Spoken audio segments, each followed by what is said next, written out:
Masih ingat tahun 2020, pas kita semua sibuk nuduh teman sendiri sebagai impostor? Atau tahun 2016, pas semua orang tiba-tiba keluar rumah, jalan kaki berkilo-kilometer, cuma buat nangkep monster virtual.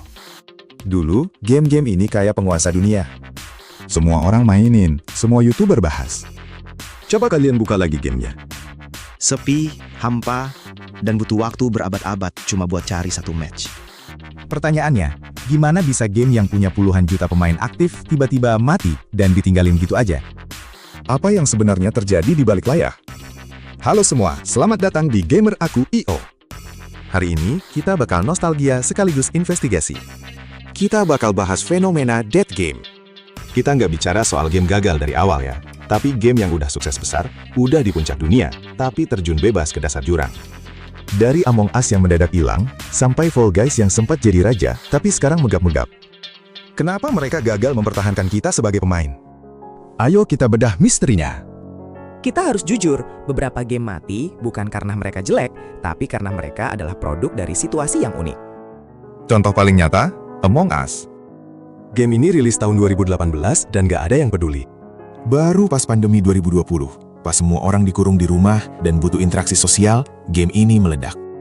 Among Us itu bukan cuma game, itu adalah ruang nongkrong. Tapi begitu dunia mulai normal dan orang-orang mulai keluar rumah lagi, nilai utama dari game ini, yaitu interaksi sosial lewat fitnah-fitnahan, mulai pudar. Orang lebih milih nongkrong beneran di kafe daripada teriak-teriak lewat Discord. Mereka adalah one hit wonder yang terjebak di waktu yang tepat, tapi gagal adaptasi pas dunia berubah. Masalah klasik dari game indie yang mendadak viral adalah developernya kaget. Bayangkan, kalian tim kecil yang biasa ngurus 1000 pemain. Tiba-tiba, harus ngurus 50 juta orang. Ini yang terjadi sama Fall Guys di awal kemunculannya. Netizen zaman sekarang itu rakus banget sama konten. Baru rilis seminggu, semua stage udah dikuasai, dan semua trik udah tamat. Begitu pemain ngerasa, udah nggak ada lagi yang baru. Mereka bakal pindah ke game lain dalam hitungan detik. Sementara developer butuh waktu berbulan-bulan buat bikin update baru. Jarak antara keinginan pemain dan kemampuan developer inilah yang bikin lubang besar. Begitu update-nya datang, pemainnya udah terlanjur pindah ke Genshin atau Valorant. Kalau Pokemon Go, ceritanya sedikit beda. Game ini masih punya komunitas, tapi sensasi fenomena globalnya udah mati. Kenapa? Karena dulu Pokemon Go itu soal eksplorasi. Kita ngerasa kayak beneran jadi trainer di dunia nyata. Tapi makin kesini, gamenya jadi makin kompleks dan makin kerasa grindingnya. Fitur-fitur yang dulu simple jadi penuh sama mikrotransaksi dan event yang maksa kita buat keluar duit. Begitu sebuah game mulai kerasa kayak tugas atau jualan daripada petualangan, orang-orang bakal pelan-pelan menjauh.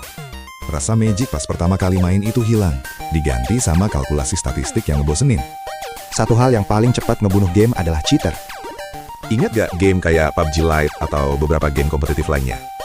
Begitu game viral, para pembuat cheat bakal datang kayak lalat nyamperin lampu. Kalau developer telat nanganin cheater, pemain jujur bakal ngerasa nggak dihargai. Buat apa gue main capek-capek kalau musuhnya bisa terbang atau nembak tembus tembok? Rasa frustrasi ini menyebar cepet banget lewat komunitas.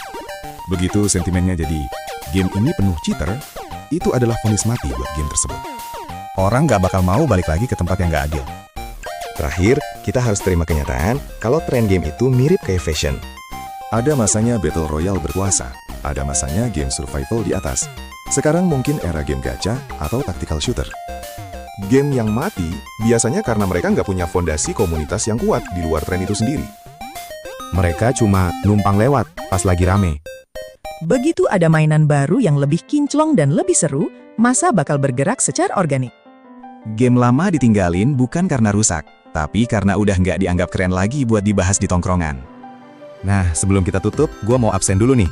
Game apa yang dulu kalian mainin tiap hari sampai lupa makan, tapi sekarang aplikasinya pun udah kalian hapus dari HP? Terus, menurut kalian, apa satu fitur yang kalau ditambahin bisa bikin game kayak Among Us atau Fall Guys rame lagi kayak dulu? Melihat game favorit kita mati itu emang sedih, tapi itu bagian dari siklus industri gaming. Yang penting adalah kenangan dan teman-teman yang kita dapat pas game itu lagi di puncaknya. Mungkin gamenya sepi, tapi memori pas kalian ketawa bareng teman di situ bakal tetap awet. Makasih udah nonton pembahasan deep kali ini di Gamer Aku IO. Kalau kalian punya teori lain kenapa game-game besar bisa mati, tulis di kolom komentar ya. Jangan lupa like, subscribe, dan share video ini ke teman mabar kalian yang dulu. Gua pamit, tetap main, dan sampai jumpa di video berikutnya.